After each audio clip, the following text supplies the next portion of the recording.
起きて朝ごはんをくれるよ Come, little children, let me introduce you to this happy tale about friendship, family, rainbows, and suns. Just kidding. It's a nightmare.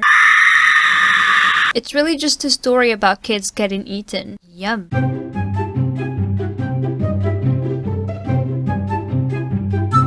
The Promised Neverland is a 20-volume-long manga series, and as we speak, the second season of the anime is being released. I got introduced to the manga pretty early on, back in 2018. I immediately fell in love with it. I watched the first season of the anime, joined the fandom, reviewed chapters and episodes, interacted with fans, made fan arts, participated in contests. I was a big fan. But then, something happened. The last chapter of the manga recently came out, and with it, lots of complaints from the audience. And boy am I going to complain today. Anime-onlys and manga readers that aren't caught up, proceed with caution. I'm going to give my opinion on the story arc by arc, well, at least the biggest and most important ones. So this obviously contains spoilers, and if you care about those, I'm shipping you out of here right now. All of you other younglings, I'm protecting you from the demons. You'll have to endure me instead. Sit back, you premium meats, and let's go.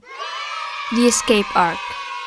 We're starting real strong. This arc is, to me, the best of all. It had everything I ever dreamed to have in a manga and in a story in general. Great art that does a really good job at conveying thought and emotion. Awesome characters to carry the story. Look at these cuties! And a plot that is so masterful, so brilliantly executed. This arc is perfection. That's it. That's all you need to know. I really love the gradual reveals of what might be outside of the orphanage and how the closed space that is Gracefield emphasized that there was no escape in this battle of geniuses between our golden trio and Mama Isabella, who's been an incredible antagonist, especially with Sister Crone by her side, both because of how she successfully added to the oppressive atmosphere and how we were able to sympathize with her in the end. And of course there's this demon restaurant chain going on, and the thing that started all of it was a bunny. Don't fail your exams, kids, you might end up like Connie. The Search for Minerva arc. No more... We're leaving. All thanks to Emma cutting her ear, Ray cutting his life, and Anna cutting her hair. Damn, the first two got bamboozled. Our heroes defeated the level 1 boss. It's time to move on to even bigger threats. Like this guy. JK, he's fine. I mean, he did threaten Emma with a gun, but then Emma kicked his balls and that gave him back some common sense. Along with Lucas, whom we meet later, Mr. becomes the father, the daddy, the Papa! They go look for William Minerva, seemingly our only hope of survival at this point. Except, surprise, surprise, he's dead, deceased, perished. Turns out he only left an ominous message in a bunch of books and a super cool pen. Thanks, dude. We meet Sanju and Mujika along the way, aka the nice demons. They did the kids a favor and didn't eat them right away. No Minerva, but we have both human and demon allies. Awesome! The plot is progressing nicely. The mystery element is still present despite the shift to a more adventure and fantasy type of story, and the characters are so good, even the secondary ones get enough screen time to show their awesomeness. Except Norman. He took his hat and his empty suitcase and left. Only Ray and my shippers clapped at that. The Goldy Pond arc. Goldy Pond. The beloved arc that is not making it into the anime? What? This arc is a giant game of hide and seek, except the music that plays is a death sentence and you're a child chased around by demons trying to eat you. Damn, what's wrong with this generation? Back in my day, we only died at the hands of Bowser.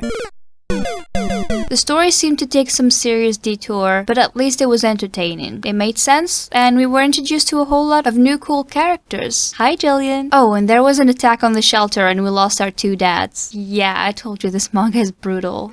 The Seven Walls arc.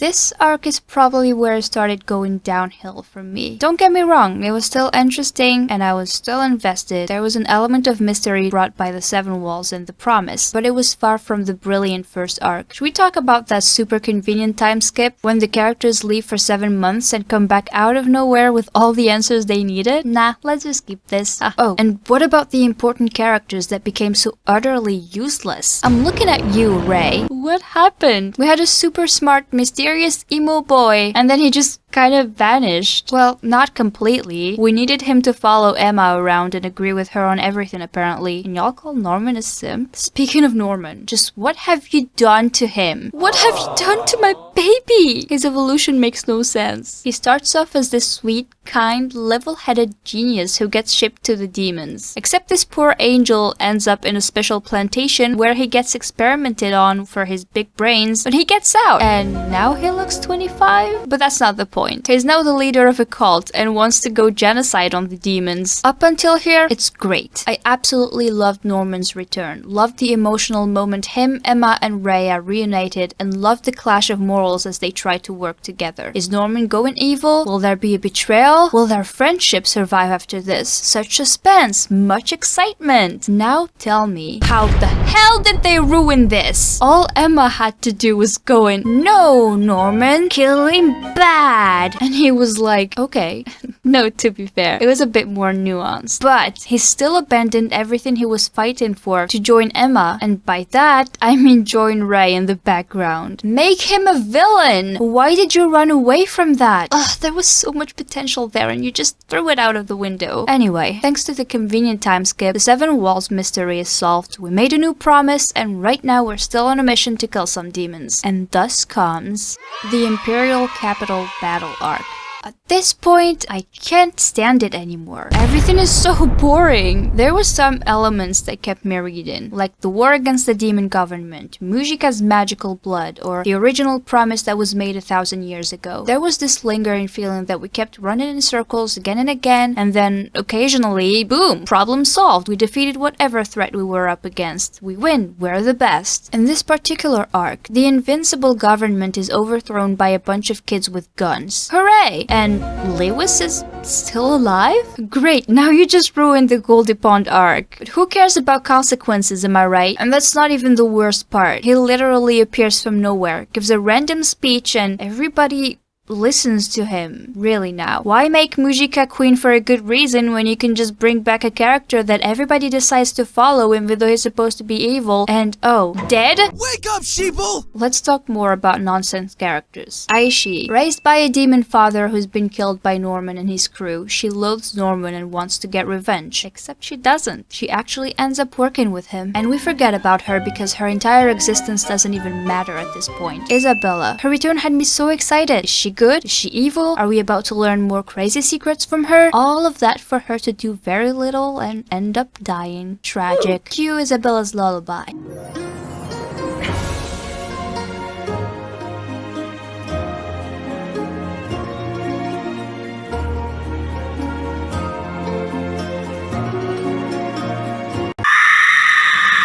Emma, our little sunshine, the one who was destined to save us all. So brave, so inspiring, so lame. Is it just me? At least she remained the most protagonist of the protagonists, but she became extremely boring. Even before that, it bothered me that she succeeded at everything so easily, only through luck and the power of friendship. She just had to go, "Alright guys, I know half of you are bleeding to death right now, but I believe in you. We can do this, yay!" And everything would work out just like that. Lame! Her crush and optimism was fine, until it got repetitive and boringly unsatisfying. Know what else is boring? Our scary, evil, big boss Peter Rattray. He was such a threat, almost just as much as Queen What's-Her-Name. Do you call this scary? Look at him! Ridiculously pathetic is what he is. But hey, we get rid of this cardboard villain too, so who cares?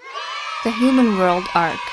181 chapters, 20 volumes, one ending, and one phenomenal series completely ruined. It absolutely breaks my heart to admit this, but that ending was crap. After so much build-up, such mystery around the promise, you hit us with amnesia? Or, the correct pronunciation, amnesia. It was sad in a way, because Emma has always been the one to keep her family together and to keep them going. But come on, it's such a cheap way of ending this. I love how everyone just happens to find Emma after she got adopted by this random guy. Magic! Also, is it just me or does this completely ruin the promise? The whole purpose of the promise was for Emma to forget about her family and stay separated from them forever. You're telling me that demon, whose name is this, just let them get away with it. Another time skip that was a bit upsetting. We spent the whole series watching these kids struggle to escape their terrible fate and reach the human world where they could finally be happy. And they do, except we see none of it. Let's not forget about the storylines that went nowhere. Remember the note Crone gives Ray back in the first arc? Fans speculate that it's the ultimate proof that Isabella is Ray's biological mother, but there was never an official answer to it. What exactly were the experiments conducted in Lambda and why? What about when Andrew went to find Phil in Grace Field? We don't know what happened after he did. In fact, Phil has been completely ignored. Knowing more than he should have made him super hyped in the first arc. It led us to believe that he'd have a major role later on, even after disappearing for several chapters. Andrew finding him rather than any other kid was scary because we knew how important Phil was supposed to be. Where did all of this go? Phil did absolutely nothing in the end. But hey, it's fine. Screw logic, screw the manga, screw my heart. Collective concussion. We got our family together and we're now living with Santa. Roll the credits. Man, I wish I had Emma's amnesia right now. The Promised Neverland had such incredible potential, and it is soul-crushing to see all of it wasted. Could have been worse, I guess, but let's be honest here. The poor quality of the last arcs is baffling compared to the genius of the beginning of the story. Coupled with that rushed, forced happy ending, yeah, no, that was simply bad. The only hope I have now is the recent announcement that the story in the anime will be changed. Please make it good. I heard rumors that the reason why the manga was ended so soon was because of the artist's health. I sympathize and I wish her well, but I would have preferred some sort of break instead of whatever they did here. Because to me, the manga should have never been finished this early and in such a way. And why are they making novels and bonus chapters and side stories at this point? I'm not complaining, I'm still a fan, but don't end the manga then? Anyway, did you like the ending? If not, what would you change about it? Tell me everything in the comments below. Also, if you like this video, be sure to leave a like and, you know, if you feel like it, subscribe. I usually don't ask this, but I realized most of my viewers aren't subscribed to the channel. So join the family! I'm funny sometimes, and I promise there are no demons around. We have titans.